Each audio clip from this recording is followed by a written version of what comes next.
I went to my son's wedding as a single father, but when I arrived, my chair had a name tag. Annoying old man, invited out of obligation. My daughter-in-law's wealthy family burst into laughter, but the next day I prepared a surprise. I'm glad to have you here. Follow my story until the end and comment the city you're watching from so I can see how far my story has reached. My name is Vincent, and at 58 years old, I thought I'd seen every kind of pain life could throw at me. I'd buried my beloved wife Sarah 12 years ago, raised our son Marcus alone through his teenage years, worked double shifts to pay for his college, and watched him build what I thought was a good life. But nothing prepared me for the humiliation I felt walking into that wedding reception. The venue was magnificent, one of those upscale country clubs where everything gleams and whispers of old money. Crystal chandeliers cast warm light over tables draped in ivory silk, and the scent of white roses filled the air. I'd worn my best suit, the navy one I'd bought for Sarah's funeral and had tailored last month because I'd lost weight. I wanted to look respectable for my son's big day. The reception desk sat near the entrance, manned by a young woman with a practiced smile. Behind her, name tags were arranged alphabetically on a silver tray. I approached, straightening my tie nervously. "Name, please?" she asked, fingers hovering over the tags. "Vincent Castellano, father of the groom." Her smile faltered slightly as she searched through the tags. She picked one up, hesitated, then handed it to me with an apologetic expression that should have warned me. I looked down at the white card in my hand, expecting to see my name printed in elegant script like all the others. Instead, in bold black letters, I read, "Boring old guy, invited out of obligation." The world seemed to tilt. I read it again, certain I'd misunderstood, but there it was, clear as day. My throat went dry, and I felt heat creep up my neck. "There must be a mistake," I whispered, showing the tag to the young woman. Her face went pale. "Oh my goodness, I'm so sorry. Let me get the wedding planner." "No." My voice came out sharper than I intended. I didn't want to cause a scene. This was Marcus's day. I forced a smile. "It's fine. Just, is there another tag?" She searched frantically but came up empty. "I'm afraid this is the only one with your name." I pinned the humiliating tag to my lapel with hands that trembled slightly. Around us, other guests chatted happily, their normal tags reading things like Uncle Robert or college friend. I was the only one marked as an obligation. Walking into the reception hall felt like entering a courtroom where I'd already been sentenced. The room buzzed with conversation and laughter. I spotted Marcus immediately, tall, handsome in his tuxedo, beaming as he shook hands with well-dressed guests. Beside him stood Sophia, radiant in her designer gown, her family clustered around them like protective angels. The Blackwoods, Sophia's family, commanded attention wherever they stood. Her father, Richard Blackwood, owned the largest construction company in the state. Her mother, Patricia, wore jewelry that probably cost more than my annual salary. Her brother, James, managed their family's real estate investments. They moved through the crowd with the confidence of people who'd never questioned their place in the world. I made my way toward Marcus, hoping for a warm greeting, maybe a chance to congratulate him properly. But as I approached, I noticed something that made my stomach drop further. Richard Blackwood caught sight of my name tag first. His eyes widened, then he nudged his wife. Patricia glanced at me, read the tag, and a small smile played at her lips. Within seconds, the entire Blackwood clan was looking at me with barely concealed amusement. "Oh my," Patricia said, loud enough for nearby guests to hear. "How wonderfully honest." James chuckled, raising his champagne glass. "Well, at least they're being transparent about the guest list." The laughter that followed felt like physical blows. Other guests turned to see what was so amusing, their eyes inevitably drawn to my chest where that horrible tag announced my status as an unwanted obligation. Marcus finally noticed me approaching. For a split second, I saw something flicker across his face. Was it embarrassment? Shame? But then Sophia whispered something in his ear, and his expression hardened into polite indifference. "Dad," he said, his voice carefully neutral. "You made it." "Of course I made it," I replied, trying to keep the hurt out of my voice. I wouldn't miss my son's wedding for anything. Sophia smiled, that perfect smile she'd perfected over the 2 years I'd known her. "Vincent, how nice. I see you found your place card. Isn't it fun? We thought it would add some humor to the evening." Humor. She called my public humiliation humor. I looked at Marcus, waiting for him to say something, to defend me. to explain that this was some terrible mistake. Instead, he just nodded along with his new wife. "Yeah, Dad. Sophia thought it would be, lighten the mood." The photographer appeared then, arranging the family for formal photos. I moved to join the group, but Sophia's hand on my arm stopped me. "Oh, Vincent, these are just for immediate family," she said sweetly. "We'll make sure to get some casual shots with you later." I watched from the sidelines as they posed, Marcus with Sophia, then with her parents, then with her extended family. The Blackwoods filled the frame with their expensive clothes and practiced smiles. I remained invisible, holding my champagne glass and trying not to let my devastation show. The evening continued like a slow torture. I was seated at table 12 in the back corner of the room with distant relatives and plus ones I didn't know. The head table, where the families traditionally sat, held only the Blackwoods and their closest friends.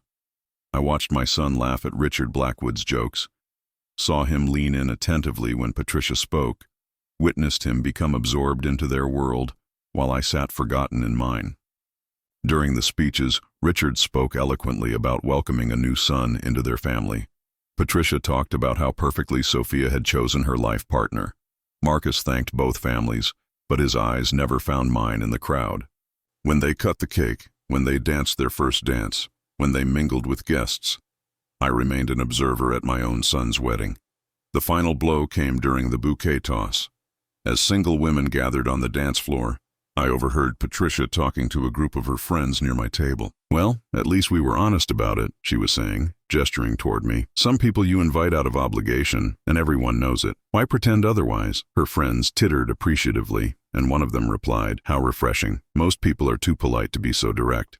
I sat there, the humiliating name tag still pinned to my chest, watching my son celebrate the beginning of his new life while publicly declaring that his father was nothing more than an obligation. The champagne tasted bitter in my mouth, and the elegant surroundings felt like a beautiful cage designed to showcase my inadequacy. As the evening wound down and guests began to leave, I finally approached Marcus one last time. He was saying goodbye to the Blackwood relatives, his face flushed with happiness and alcohol. "Son," I said quietly, "can we talk for a minute?" He turned to me with slightly glassy eyes. "Sure, Dad. What's up?" I gestured toward a quieter corner of the room, away from listening ears.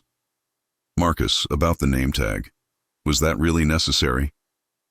For a moment, something vulnerable flickered in his expression. Then Sophia appeared at his side, slipping her arm through his possessively. "Is everything okay?" she asked, her voice honey-sweet but her eyes sharp. Marcus's face closed off again. "Yeah, everything's fine. Dad was just saying goodnight." That wasn't what I was saying at all, but I could see there was no point in continuing. My son had made his choice, and I wasn't part of it. I drove home in silence, the humiliating name tag finally removed and crumpled in my passenger seat.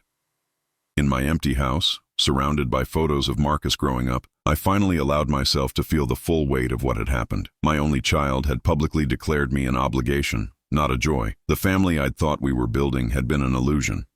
But as I sat there in my kitchen, staring at the crumpled name tag, something began to shift inside me. The hurt was overwhelming, but underneath it, a different feeling was growing. I'd spent years trying to be good enough for a son who apparently saw me as nothing more than a duty.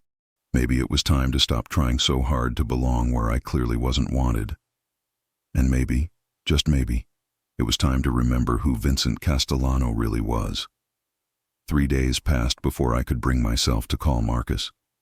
3 days of replaying that wedding reception in my mind, of trying to understand how my relationship with my son had deteriorated to the point where I'd become a public joke.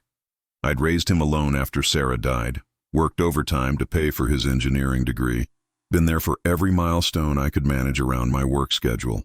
How had I become nothing more than an obligation?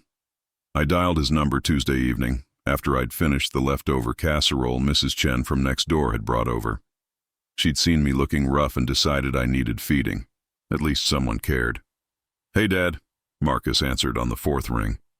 His voice was distant, distracted.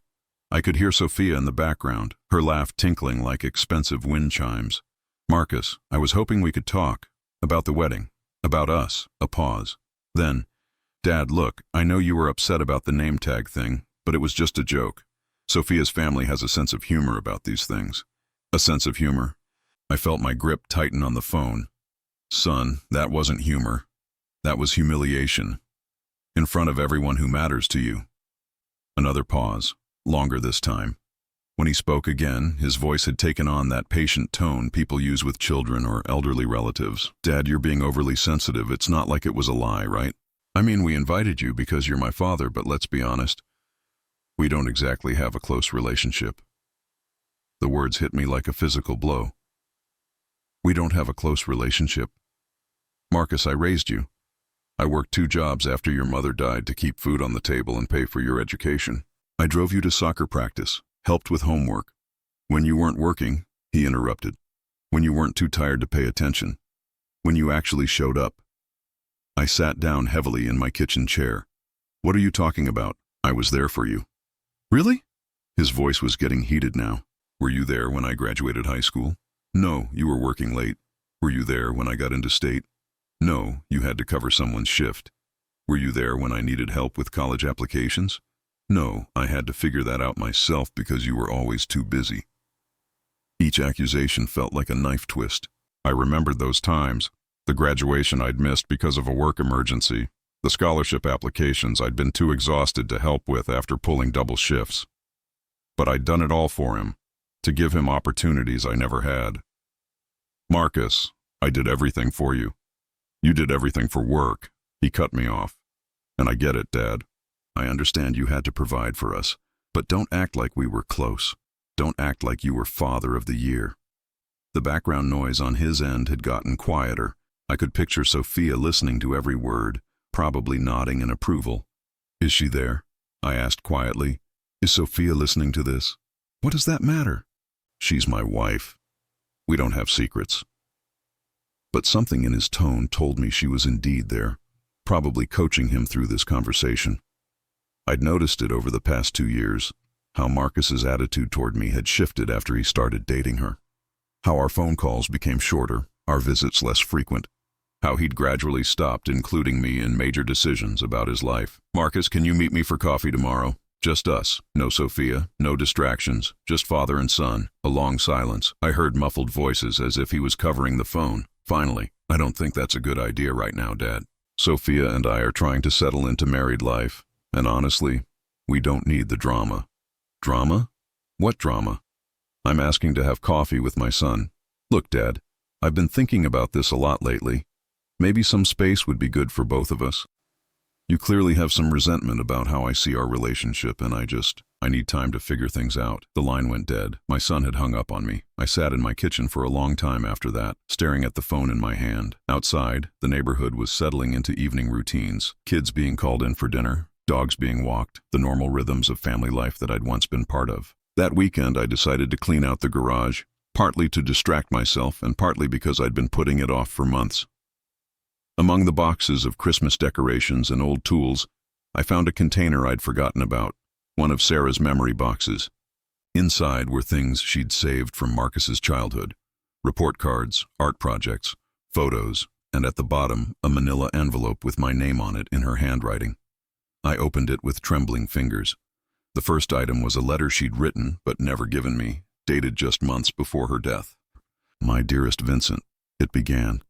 I know these have been the hardest years of our lives, watching Marcus struggle with my illness, trying to keep everything normal for him. I see how hard you work, how you take on extra shifts so we can afford my treatments and still save for Marcus's college.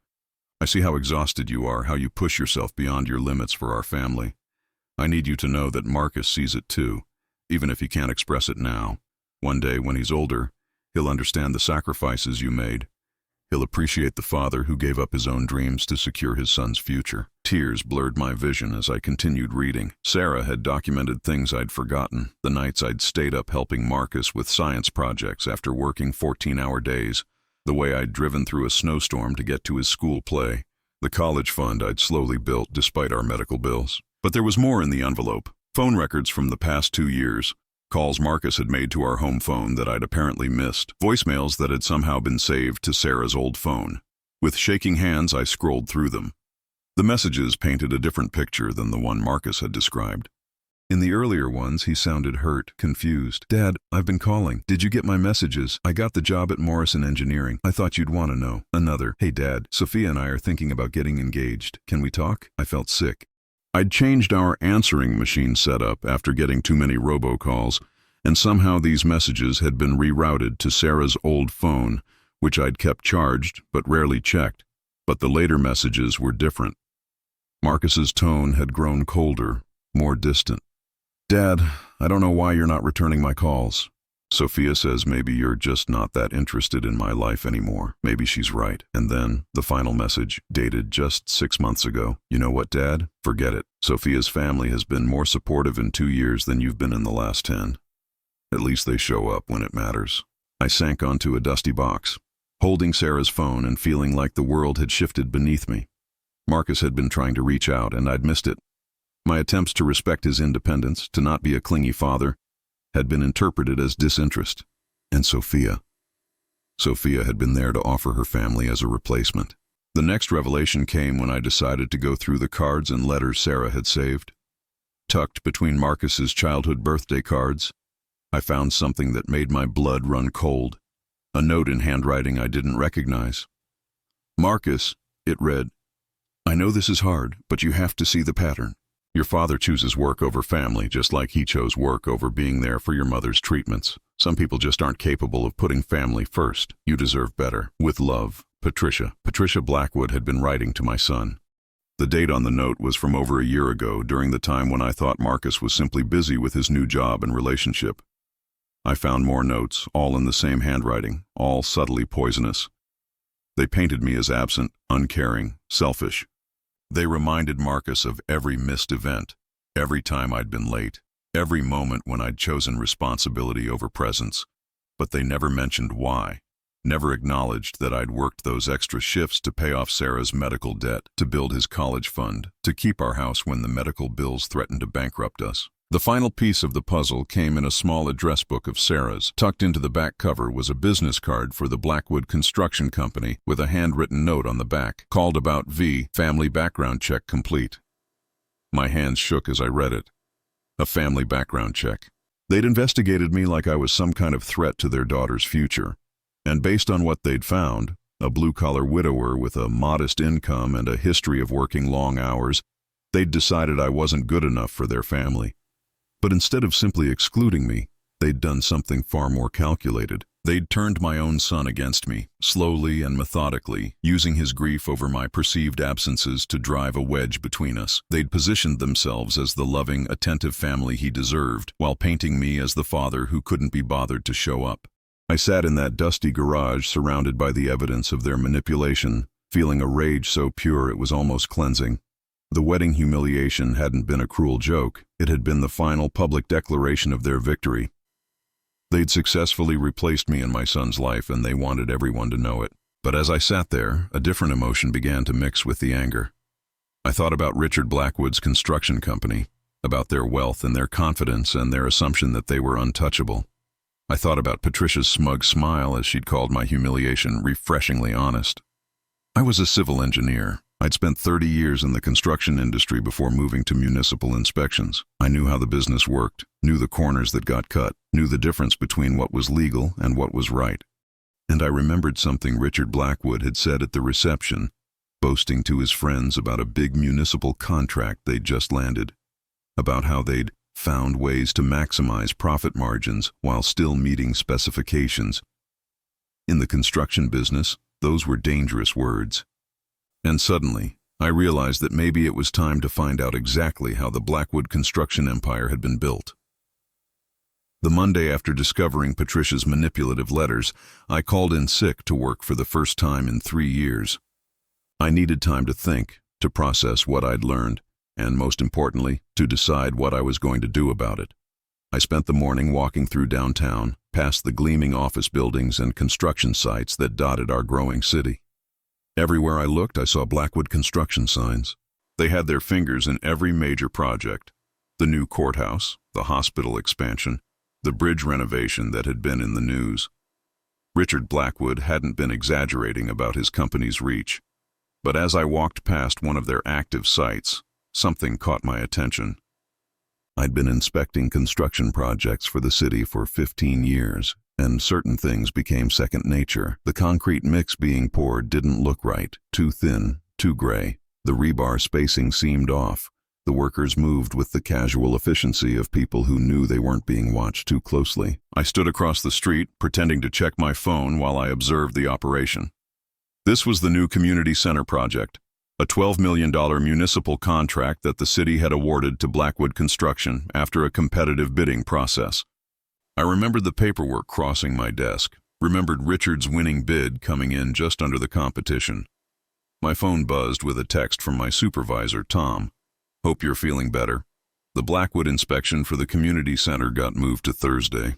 Can you handle it when you're back?" I stared at the message, then at the construction site across the street. As the assigned municipal inspector for this project, I'd be the one signing off on whether their work met city standards. The irony wasn't lost on me. The family that had systematically destroyed my relationship with my son was about to have their work evaluated by me. That afternoon, I drove to the city archives and pulled the files on Blackwood Construction's recent municipal contracts. What I found made my engineering background sing with alarm.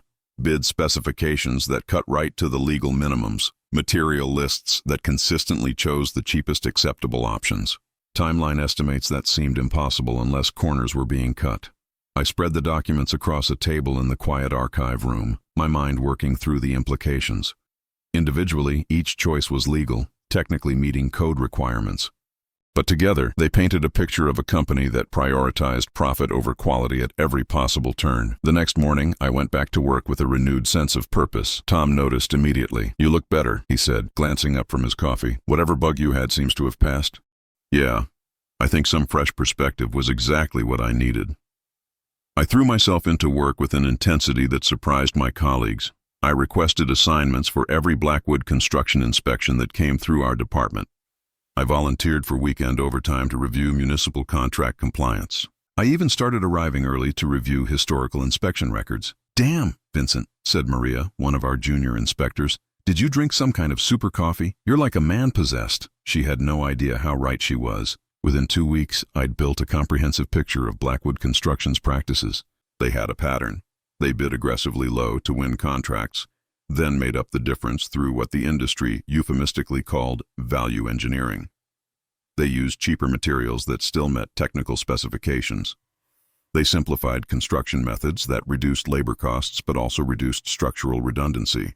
They found ways to technically comply with building codes while ignoring their spirit. The most damning discovery came when I cross-referenced their material suppliers. Blackwood consistently used Pinnacle materials for concrete, rebar, and structural components. A little research revealed that Pinnacle was a subsidiary company owned by Richard's brother-in-law. They were essentially buying materials from themselves at inflated prices, then using lower-quality alternatives in the actual construction while pocketing the difference. But discovering the pattern was only half the battle. Proving it would require careful documentation and, most importantly, timing. The community center inspection was scheduled for Thursday morning. I arrived at the site early, my clipboard loaded with more detailed checklists than I typically used. The project foreman, a weathered man named Eddie, met me at the gate. "Morning, Inspector. Ready to get this wrapped up?" His casual confidence told me everything I needed to know. This was a routine inspection as far as he was concerned, just another box to check on their way to final approval and payment. "Let's start with the foundation," I said, pulling out a measuring tape and level that Eddie definitely hadn't expected to see. For the next 4 hours, I inspected that construction site like my career depended on it. I measured rebar spacing to the millimeter. I tested concrete density with a portable Schmidt hammer I'd borrowed from our lab. I checked beam dimensions against the approved plans. I photographed everything and took detailed notes. Eddie's confidence evaporated by hour 2. By hour 3, he was making nervous phone calls. By the time I finished, he was sweating despite the cool October weather. "So, how'd we do?" he asked as I packed up my equipment. I looked at him steadily. "I'll have my report filed by end of business Friday." What I didn't tell him was that I'd found at least a dozen code violations. Nothing catastrophically dangerous, the building wouldn't collapse, but enough to fail inspection and require expensive corrections. That evening, I sat in my home office, drafting the most thorough inspection report I'd ever written. Every violation was documented with photographs and measurements. Every code reference was cited precisely. Every required correction was specified in detail. But more than that, I'd started to see the bigger picture. The community center was just one project. Blackwood Construction had been awarded 37 municipal contracts in the past 5 years, totaling over $180 million in taxpayer money, if they were cutting corners on all of them. I pulled out my laptop and started making phone calls to former colleagues, inspectors in other departments, even contractors who'd lost bids to Blackwood. Slowly, a network of information began to emerge. "Yeah, I always wondered how they came in so low on that hospital job," said Rick Patterson, a former co-worker who'd moved to the county office. "But their inspector signed off, so what could we say?" "I heard rumors about their material sourcing," admitted Janet Mills, who worked for the State Highway Department, "but proving it would have been career suicide. The Blackwoods have too much political influence." Each conversation added another piece to the puzzle. Blackwood Construction's success wasn't built on superior efficiency or innovative techniques. It was built on a systematic pattern of cutting corners, using their political connections to avoid scrutiny, and leveraging their growing influence to intimidate anyone who might question their methods. By Friday evening, I had compiled a preliminary report that would have made any prosecutor smile. But I wasn't ready to go public yet. I needed more evidence, more documentation, more ironclad proof that couldn't be dismissed or buried by the Blackwoods' political allies. Saturday morning, I drove past Marcus and Sophia's new house, a beautiful colonial in Willowbrook Estates that I knew they couldn't afford on Marcus's engineer salary alone. The Blackwoods had helped with the down payment, of course, another way of ensuring their daughter's comfort while binding my son to their family's generosity. I parked across the street and watched as Marcus emerged to get the morning paper. He looked happy, content, successful in his expensive clothes and his expensive neighborhood. He had everything he wanted: a beautiful wife, a comfortable life, acceptance into a wealthy family. All it had cost him was his father. As I watched him disappear back into the house, I made a decision. I wasn't going to destroy the Blackwood empire out of revenge or spite. That wouldn't bring my son back, and it wouldn't heal the wounds that Patricia's manipulation had carved into our relationship. But I was going to do my job. I was going to be the inspector that this city deserved, the one who couldn't be bought or intimidated or convinced to look the other way. If Blackwood Construction's business practices couldn't survive proper scrutiny, that wasn't my problem. It was theirs. Sunday afternoon, my phone rang. Marcus's name appeared on the caller ID, and for a moment my heart leaped with hope. Maybe he was calling to apologize, to bridge the gap between us. "Hey, Dad," he said, and I could immediately tell this wasn't a social call. His voice had that careful, formal tone he'd been using with me for months. "Marcus, how are you? How's married life treating you?" "It's good, Dad, really good. Listen, I'm calling because Richard mentioned that you're the inspector assigned to their community center project." My grip tightened on the phone. Richard had mentioned it. Of course he had. "That's right, it's part of my regular assignment rotation." "Well, that's great. It's nice to know the project is in good hands." A pause. "Richard was hoping you might be able to expedite the final approval. They're eager to move on to the next phase." There it was, my own son, calling to ask me to give his father-in-law special treatment. The request was wrapped in family pleasantries, but the message was clear. Richard Blackwood expected preferential treatment because I was now connected to his family. "Marcus, you know I can't show favoritism in municipal inspections. That would be unethical and probably illegal." "I'm not asking for favoritism, Dad. Just, maybe a little extra efficiency. For family." For family. The words twisted in my chest like a knife. When had I ever been able to claim family as a reason for anything? When had the Blackwoods ever extended me the courtesy they expected me to give them? "Son, I'll process the inspection according to standard procedures and timeline. That's the most ethical thing for everyone involved." A long silence. Then, "Dad, is everything okay? You seem tense." I almost laughed. Tense didn't begin to cover what I was feeling. "I'm fine, Marcus. Just taking my responsibilities seriously." "Okay. Well, I'll let Richard know to expect the results on your normal schedule." After he hung up, I sat staring at my phone, feeling the last of my illusions about my relationship with my son crumble away. He hadn't called because he missed me or wanted to repair our relationship. He'd called because his new family needed something from me. That night, I made a decision that would change everything. I opened my laptop and began typing a detailed memo to the city attorney's office, requesting a comprehensive review of all Blackwood Construction municipal contracts from the past 5 years. If Richard Blackwood wanted to play family politics with municipal inspections, He was about to learn that Vincent Castellano took his professional integrity more seriously than his personal pain. The game was about to change, and this time, I wasn't going to be the one left standing on the sidelines. The response from the city attorney's office came faster than I expected. Tuesday morning, I found myself sitting across from Amanda Chen, the deputy city attorney, in her sterile downtown office. She was younger than I'd anticipated, probably in her early 40s, with sharp eyes and a no-nonsense demeanor that reminded me why she'd built a reputation as someone who didn't back down from politically sensitive cases. "Mr. Castellano," she began, reviewing the preliminary report I'd submitted. "These are serious allegations. If even half of what you're suggesting is true, we're looking at potential criminal violations, not just civil contract disputes." I shifted in my chair, feeling the weight of what I'd set in motion. "I want to be clear. I'm not making accusations. I'm documenting patterns that deserve investigation." She nodded approvingly. "That's exactly the right approach. Tell me, what made you start looking so closely at Blackwood Construction?" I hesitated. How could I explain that it started with a humiliating name tag at my son's wedding? That I'd discovered my daughter-in-law's family had systematically poisoned my relationship with Marcus? It sounded petty, personal, vindictive. "I've been noticing irregularities in their work for a while," I said instead, which was technically true, even if the timeline was compressed. "The community center inspection just confirmed my concerns." Amanda reviewed my documentation for several minutes, occasionally making notes. Finally, she looked up. "Vincent, may I call you Vincent? This is thorough work, but we'll need more before we can take any official action. What I'm seeing here could be explained away as aggressive but legal business practices. What would you need to move forward?" "Pattern evidence across multiple projects, documentation of the material substitution scheme you've identified. Ideally, insider testimony from someone within their organization." She paused. "Are you prepared for what this might involve? Blackwood Construction has significant political connections. They'll fight back hard."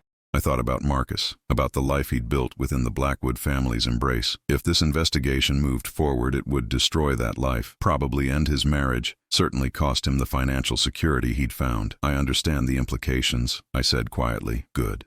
Because once we start down this road, there's no going back. If they realize you're the source of the investigation, they'll do everything they can to discredit you professionally and personally." That evening, I began what would become 3 weeks of the most intensive investigation of my career. I reached out to former Blackwood employees who'd left the company under mysterious circumstances. I contacted suppliers who'd lost contracts to Pinnacle Materials. I even tracked down inspectors from other municipalities who'd worked on Blackwood projects. The picture that emerged was both clearer and more disturbing than I'd initially imagined. Tommy Reeves, a former Blackwood foreman who'd been fired 6 months ago, agreed to meet me at a diner outside town. He was nervous, constantly glancing around as if expecting someone to burst through the door. "You didn't hear this from me," he said, stirring sugar into coffee with shaking hands. "But Richard Blackwood runs 2 sets of books for every municipal job. The official materials list that goes to inspectors, and the real list that goes to purchasing." "Can you be more specific?" "Take rebar, for instance. Plans call for grade 60 steel at specific spacing intervals. Official materials list shows they're ordering grade 60. But purchasing gets told to buy grade 40, cheaper, weaker, and install it at wider spacing to make up the difference." He leaned forward. "Technically meets minimum code requirements, but with zero safety margin." I documented everything Tommy told me, cross-referencing his claims with the material test results I'd been collecting from various job sites. The pattern was undeniable. Blackwood consistently used the absolute minimum acceptable materials and methods, leaving no room for the safety margins that responsible contractors built into their work. But Tommy's most damning revelation came at the end of our conversation. "The thing is," he said, "Richard doesn't just do this to increase profits. He does it because he knows he can get away with it. He's got inspectors in his pocket, city council members who owe him favors, suppliers who depend on his business. The whole system protects him." "What about people who try to speak up?" Tommy's laugh was bitter. "You mean like me? I raised concerns about the elementary school project last year. Foundation work that wasn't going to last 10 years, let alone 50. Next thing I know, I'm fired for attitude problems and blacklisted from every major construction company in the region." I drove home that night thinking about Tommy's words, the elementary school project. Hundreds of children attended classes in that building every day, trusting that it had been built to protect them. If Tommy was right, that trust was misplaced. The next morning, I submitted a formal request to inspect the elementary school foundation, citing routine structural assessment requirements. My supervisor approved it without question. After all, I'd built a reputation as the department's most thorough inspector. What I found in the basement of Lincoln Elementary made my blood run cold. The concrete foundation showed clear signs of premature settling. Hairline cracks that shouldn't appear for decades were already visible.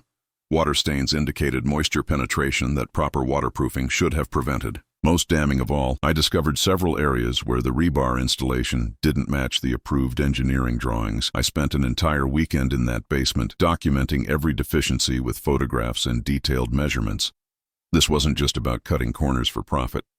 This was about the safety of children. Monday morning, I submitted a priority report to Amanda Chen's office, with copies to the school superintendent and city council.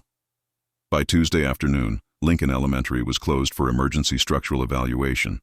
The local news picked up the story Wednesday evening. I watched from my living room as a reporter stood in front of the school, explaining that newly discovered structural deficiencies had forced the closure while engineers assessed the building's safety. My phone rang during the news broadcast. Marcus's name on the caller ID sent a chill through me. "Dad, what the hell is going on?" His voice was tight with anger. "What do you mean?" "Don't play dumb. Richard says you're the inspector who shut down the elementary school. He says you're making accusations about his company's work." I chose my words carefully. I documented structural deficiencies that posed potential safety risks to children. That's my job, Marcus. Your job is to be fair and objective, not to target specific companies with personal vendettas. Personal vendettas. The accusation hit like a slap. "Marcus, this has nothing to do with personal feelings. I found genuine safety issues." "Bullshit." His voice was getting louder. "Sophia's family has been nothing but good to us, to me, and this is how you repay them? By trying to destroy their business?" I felt something break inside my chest. "Son, I would never compromise children's safety for personal reasons. The structural problems I found are real. According to you. According to one inspector with an obvious bias." He paused, and when he spoke again, his voice was cold. "I want you to know that whatever relationship we had left, it's over now. Don't call me, don't visit, don't send birthday cards. You're dead to me." The line went dead. I sat in my living room holding the silent phone, feeling like I'd just watched my son die. Thursday morning brought a meeting I'd been dreading. Tom called me into his office first thing, his face grave. "Vincent, I need to ask you directly. Is there any personal connection between you and Blackwood Construction that I should know about?" I'd prepared for this question. "My son married into the Blackwood family 6 months ago." Tom's face went pale. "Jesus, Vincent, why didn't you tell me?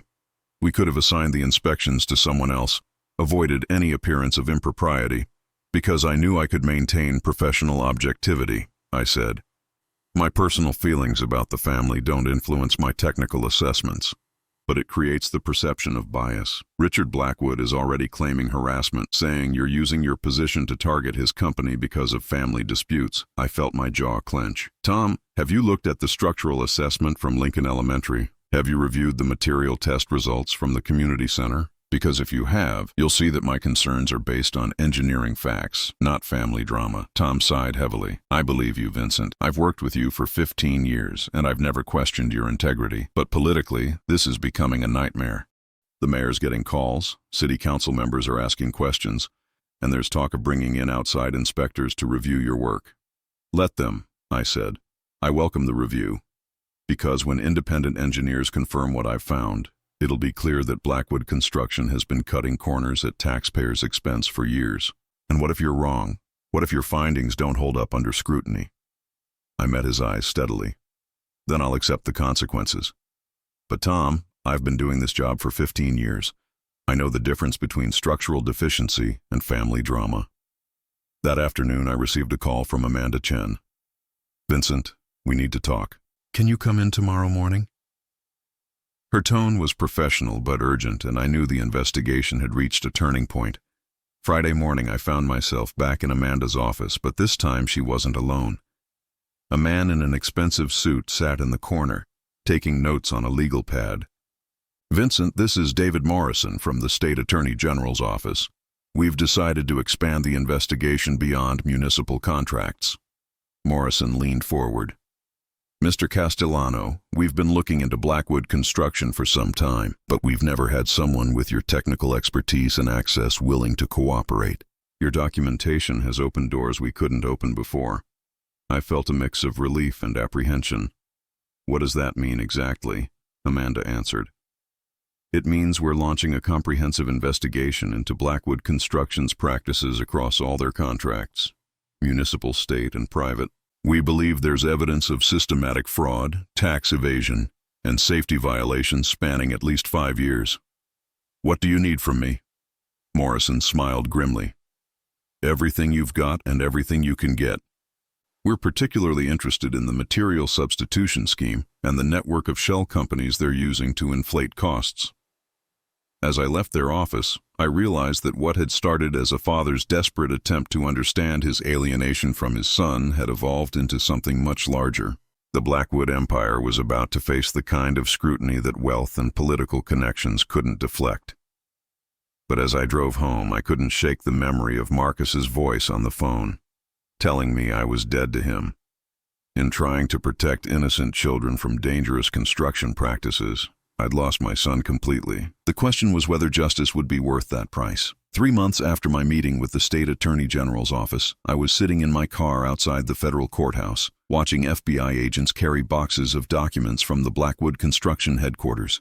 The local news vans had been there since dawn, their satellite dishes reaching toward gray November clouds like mechanical prayers. The investigation had moved faster than anyone expected. What started as a municipal contract review had snowballed into a federal case involving mail fraud, tax evasion, and conspiracy charges. The FBI had obtained warrants for every Blackwood Construction office, Pinnacle Materials, and even Richard's personal residence. I watched through my windshield as Richard Blackwood emerged from the building, flanked by expensive lawyers. Even at a distance, I could see the rage in his posture, the way he barked orders at his legal team.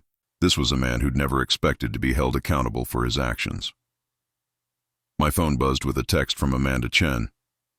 "Press conference at 3 p.m. Thought you should know." I didn't respond. I'd done everything the investigators asked, provided technical documentation, testified before grand juries, explained construction standards to prosecutors who'd never swung a hammer. But now that the consequences were unfolding, I felt no satisfaction, only a hollow emptiness where my relationship with Marcus used to be. The press conference was held at the district attorney's office. I watched it from my living room, volume turned low, as if keeping it quiet might somehow reduce the impact on my family. Today, federal and state authorities have filed charges against Blackwood Construction and its principals, announced District Attorney Rebecca Martinez. The charges include conspiracy to defraud municipal governments, tax evasion, and multiple violations of construction safety codes that endangered public welfare.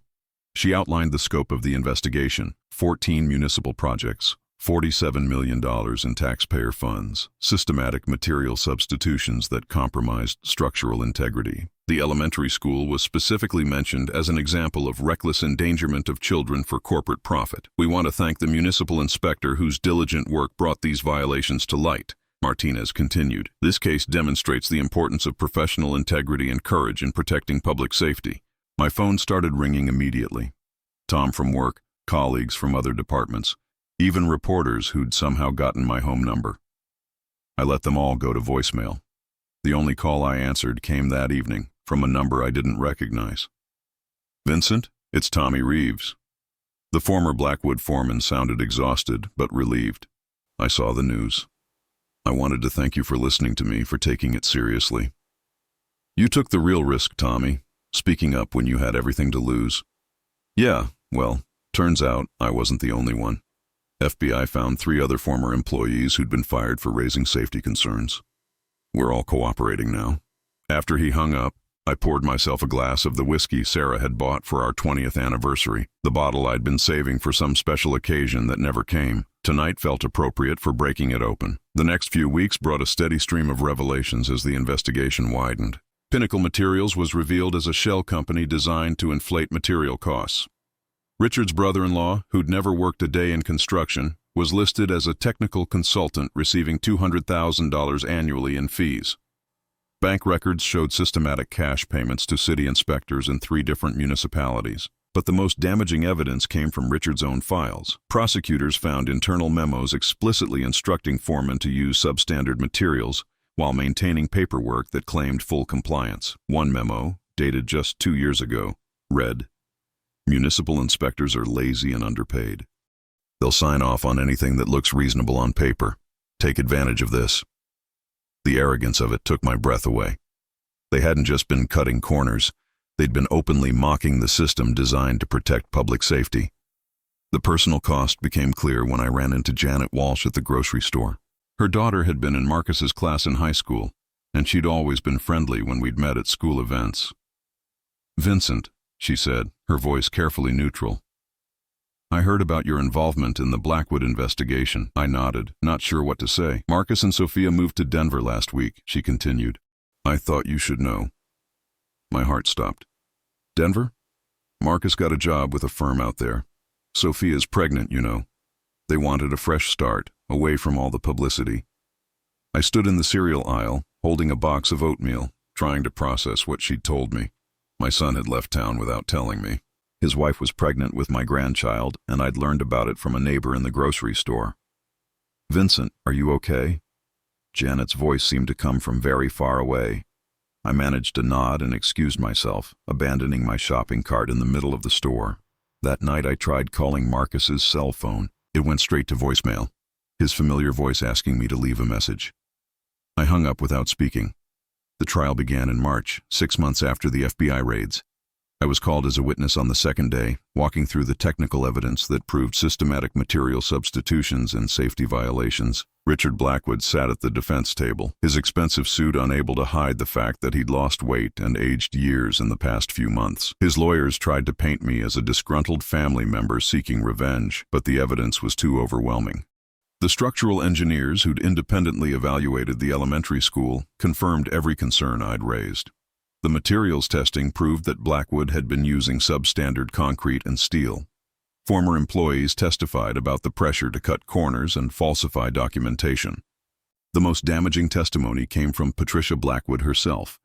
Granted immunity in exchange for her cooperation, she admitted to the systematic campaign to turn Marcus against me, producing the letters she'd written and the private investigators' report they'd commissioned on my background.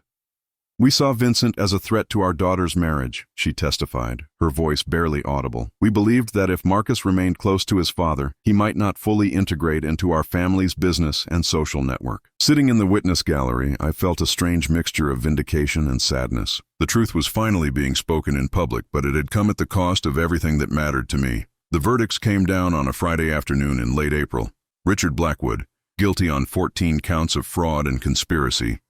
James Blackwood, guilty on 8 counts of tax evasion and conspiracy. Their company, dissolved, with assets seized to pay restitution to affected municipalities. The sentences were announced 2 months later. Richard received 12 years in federal prison. James got 8 years. Patricia, who'd cooperated with prosecutors, received 2 years probation and community service. I wasn't in the courtroom when the sentences were read. I was at home, packing boxes for my own move. Tom had offered me early retirement with full pension, and I'd accepted. The publicity had made it impossible for me to continue as a municipal inspector. Every decision I made would be scrutinized for bias, every approval questioned for political motivation. I'd found a small house in Asheville, North Carolina, near the Blue Ridge Mountains. It was a place where I could start over, where nobody knew about Vincent Castellano, the whistleblower, or Marcus Castellano's father. The moving truck was scheduled for Monday morning. Sunday evening, I was wrapping Sarah's china when my doorbell rang. Through the peephole, I saw a young woman I didn't recognize. She was blonde, very pregnant, and crying.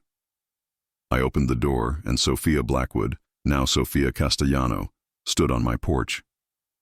"Mr. Castellano," she said, her voice breaking. "Can I please come in? I need to talk to you about Marcus." I stood aside, too shocked to speak. She wadded into my living room, looking around at the packed boxes and bare walls. "He doesn't know I'm here," she said immediately. "He made me promise never to contact you." I gestured to the one chair that wasn't covered in packing materials. Please sit down. When is the baby due? 6 weeks. She touched her belly protectively. It's a girl. We're naming her Sarah after Marcus's mother. The name hit me like a physical blow. My granddaughter would carry my wife's name, and I might never meet her. Mr. Castellano, I need you to know that Marcus is destroying himself with guilt, Sophia continued, tears streaming down her face. He barely sleeps, barely eats. He keeps saying he chose the wrong side, that he should have believed you instead of my parents. I sat down heavily on a packing box. Why are you telling me this? Because I can't watch him suffer anymore. Because our baby deserves to have a grandfather. Because... She took a shuddering breath.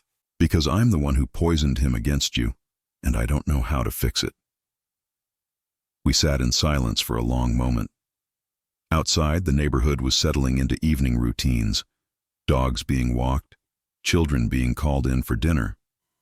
Normal family sounds that seemed to belong to a different world. The letters your mother wrote, I said finally. Did you know about them? She nodded miserably. I helped write some of them. I was so young, so desperate to fit into their world. They made it seem like you were a threat to my marriage. Like Marcus would never truly commit to me as long as he had a close relationship with you. And now? Now I've lost my parents to prison, my husband to guilt, and my daughter will grow up without knowing her grandfather because I was too stupid and selfish to see what was right in front of me. She looked up at me with red, swollen eyes. Mr. Castellano, I know I have no right to ask this, but is there any way you could forgive us? Any way we could try to be a family again? I looked at this young woman, so different from the confident socialite who'd orchestrated my humiliation at the wedding. She was broken, frightened, and carrying my granddaughter. Sophia, I said gently, where is Marcus now? At our apartment in Denver. He's working late again, trying to lose himself in blueprints and calculations. She wiped her eyes. He keeps a picture of you and his mother on his desk. He stares at it when he thinks I'm not looking. I made a decision that surprised us both. Would you like me to come back with you, to talk to him? Her face lit up with hope so bright it was almost painful to see. You would do that, after everything we did to you? I thought about the boxes packed around us, the new life waiting in North Carolina, the peace I'd planned to find in the mountains. Then I thought about my son, carrying guilt that belonged to other people, and my granddaughter, who would be born into a world of regret and recrimination. Family isn't about keeping score, Sophia, I said. It's about showing up when it matters. For the first time in over a year, I allowed myself to hope that it wasn't too late to matter. The flight to Denver was the longest 2 hours of my life. Sophia sat beside me, fidgeting with her wedding ring and occasionally placing her hand on her belly when the baby kicked. We'd barely spoken since leaving my house. There wasn't much to say that could undo 2 years of manipulation and pain. He might not want to see me, I said as our plane began its descent. He will, she replied with more confidence than I felt. He just doesn't know it yet. Marcus and Sophia's apartment was in a modern complex near downtown Denver, the kind of place young professionals lived when they were starting over. As we rode the elevator to the 3rd floor, I wondered what I would say to my son. How do you apologize for being right?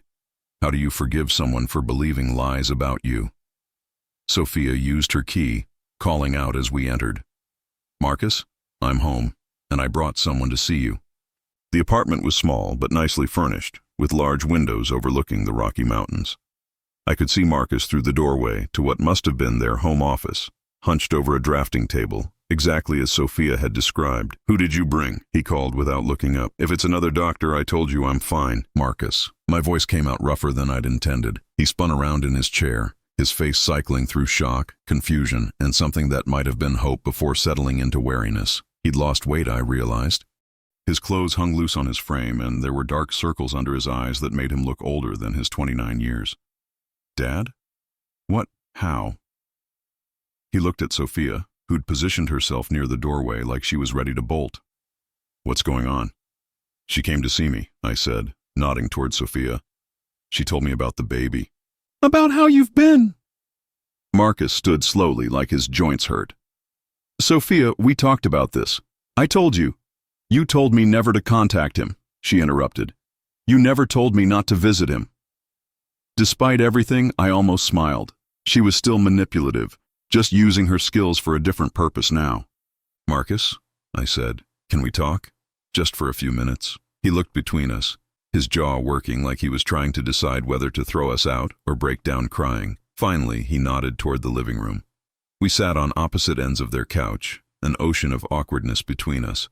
Sophia had disappeared into the kitchen, giving us privacy while staying close enough to intervene if needed. You look good, Marcus said finally, which was a lie. I looked like a man who'd spent 6 months watching his family destroy itself. You look terrible, I replied, which was the truth. He laughed, a short bark that held no humor. Yeah, well, destroying innocent people's lives takes a toll. You didn't destroy anything, son. You were manipulated by people who saw you as a tool to use against me. Marcus shook his head. Don't make excuses for me. I'm 29 years old, Dad. I should have been smart enough to see what was happening. You were grieving. You lost your mother when you were 17, and you were looking for family, for belonging. The Blackwoods gave you that, or at least made you think they did, by turning me against my own father. His voice cracked. Do you know what I said to you on the phone? Do you remember? I remembered every word, but I wasn't going to repeat them. You were protecting what you thought was your family. I told you that you were dead to me. Tears were sliding down his face now. I told my own father that he was dead to me. And then I found out that you were right about everything. About the Blackwoods, about their business, about how they'd been using me. Marcus, no, let me finish. He wiped his eyes with the back of his hand. When the FBI arrested Richard, when all the evidence came out about the construction fraud, I realized that you hadn't been targeting them out of spite. You'd been doing your job. You'd been protecting people, protecting kids, from buildings that might collapse. I waited, letting him work through what he needed to say. And the worst part is that I knew, he continued. Deep down, I knew something was wrong. I'd seen Richard's company's work, seen the corners they cut, the way they treated their employees. But I ignored it because I wanted to belong to their world so badly. You wanted security, I said. After losing your mother, after watching me struggle to keep us afloat, you wanted stability. That's not a character flaw, Marcus. That's human nature. He looked at me with red, swollen eyes. How can you not hate me? The question hung in the air between us. How could I explain that loving someone meant forgiving them even when they didn't deserve it? How could I tell him that I'd rather have a son who made mistakes than no son at all? Because you're my boy, I said simply. You've been my boy since the day you were born, and you'll be my boy until the day I die. Nothing you do or say can change that. Marcus broke then, really broke, sobbing like he had when he was small and had fallen off his bike.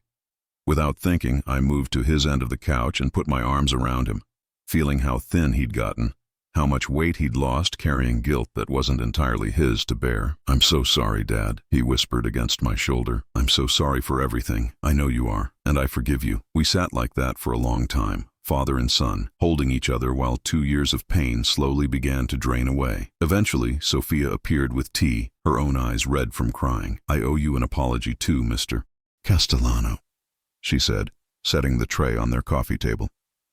I was young and stupid and desperate to impress my parents, but that doesn't excuse what I did to you and Marcus. I looked at her, this young woman who was carrying my granddaughter, who'd driven across 3 states to try to repair the damage she'd helped create. We all made mistakes, Sophia. The question is what we do now. Marcus straightened, wiping his face. What do you mean? I mean, do we keep carrying this guilt and anger, or do we try to build something better? You're about to have a daughter. She deserves better than parents who are consumed with regret and a grandfather who's too proud to forgive. You'd want to be involved? Sophia asked tentatively. After everything? I thought about the house in North Carolina, the quiet retirement I'd planned, the safety of a life without complications. Then I thought about a little girl named Sarah who would grow up without knowing her grandfather if I chose pride over love. If you'll have me, I said. The next few months were a careful dance of rebuilding trust.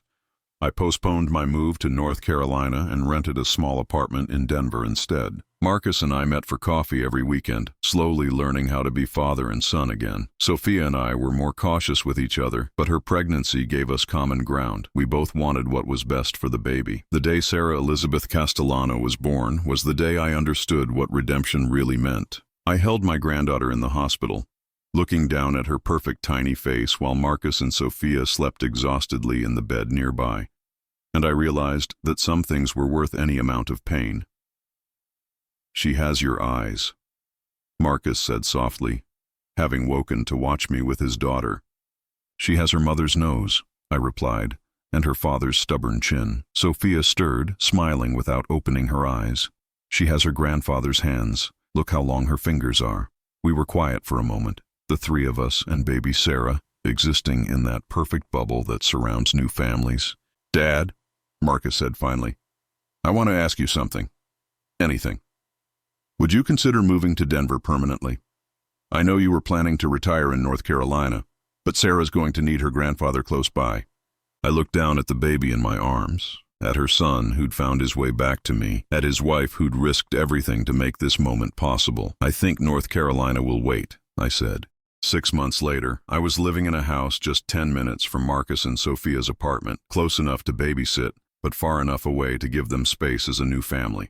I'd found work as a consulting engineer, helping other municipalities improve their inspection processes, work that felt meaningful without being politically charged. The Blackwoods were gone from our lives entirely. Richard was serving his sentence in federal prison. James had moved to Florida after his release, and Patricia was living quietly with her sister in Phoenix. They'd lost everything, their business, their social standing, their family connections. But in losing them, Marcus had found something more valuable. He'd found his way home. One evening, as I was helping Sophia bathe baby Sarah while Marcus cooked dinner, she looked up at me with an expression I couldn't quite read. What is it? I asked. I was just thinking about that wedding reception, she said quietly. About the name tag, about how cruel we were to you. I lifted Sarah from the baby bath, wrapping her in a soft towel while she gurgled happily. That feels like a lifetime ago, I said. Do you ever regret it? Standing up to my family, I mean. If you hadn't, Marcus and I might still be living in their world, and you'd still be working as a municipal inspector. I considered the question while I dried Sarah's impossibly small fingers and toes. If I hadn't discovered the Blackwoods corruption, would Marcus and I have found our way back to each other? Would this little girl exist? Would Sophia have ever realized that love wasn't about choosing sides? No regrets, I said finally. Sometimes the hardest thing and the right thing are the same thing. That night, as I tucked Sarah into her crib and kissed Marcus and Sophia goodnight, I realized that the humiliation I'd felt at that wedding reception had been a gift in disguise. It had forced me to see clearly, to act with courage, and ultimately to find my way back to what mattered most. I'd been labeled as an obligation, an afterthought, a boring old man invited out of duty rather than love. But in the end, I'd proven something more important, that sometimes the people who seem least important are the ones willing to do what's necessary to protect the people they love. Walking back to my own house under the Denver stars, I thought about Sarah's letter, the one I'd found in the garage that started this whole journey. She'd been right. Marcus had eventually understood the sacrifices I'd made. He'd eventually appreciated the father who gave up his own comfort to secure his son's future. It had just taken a little longer than either of us expected. But some things, the important things, the things that really matter, are worth the wait. Now I'm curious about you who listened to my story. What would you do if you were in my place? Have you ever been through something similar? Comment below, and meanwhile, I'm leaving on the final screen 2 other stories that are channel favorites, and they will definitely surprise you. Thank you for watching until here.